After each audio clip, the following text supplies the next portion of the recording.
کی تصاویر وائرل ہوئی اور اس کی جان کو سنگین خطرات لاحق ہو گئے۔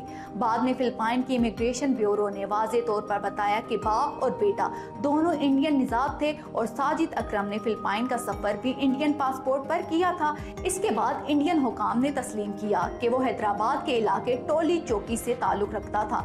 وہیں اس نے کامرس کی ڈگری حاصل کی، آج تک انڈین پاسپورٹ کا حامل رہا۔ یہاں سوال ابھرتا ہے کہ اگر یہ معلومات شروع ہی سے موجود تھی تو پھر پاکستانی دہشت گردی کا بیانیہ اتنی تیزی سے کیسے پھیل گیا؟ India.com، دی آرگنائزر اور دیگر مین سٹریم پلیٹ فارمز نے ایسے دعوے کیے جو بعد میں غلط ثابت ہوئے۔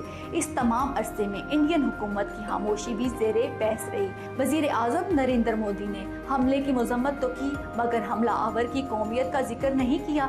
وزیر خارجہ جے شنکر نے آسٹریلیا کو مکمل تعاون کی پیشکش کی مگر اس نقطے پر کوئی واضح وضاحت سامنے نہ آئی۔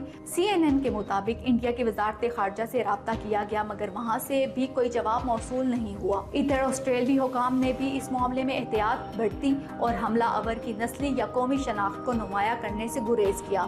مبصرین کا کہنا ہے کہ اس خاموشی کا مقصد فرقہ وارانہ الزام تراشی کو روکنا، کسی مخصوص کمیونٹی کے خلاف نفرت کو بڑھنے سے بچانا تھا تاکہ معاشرتی ہم آہنگی برقرار رہے۔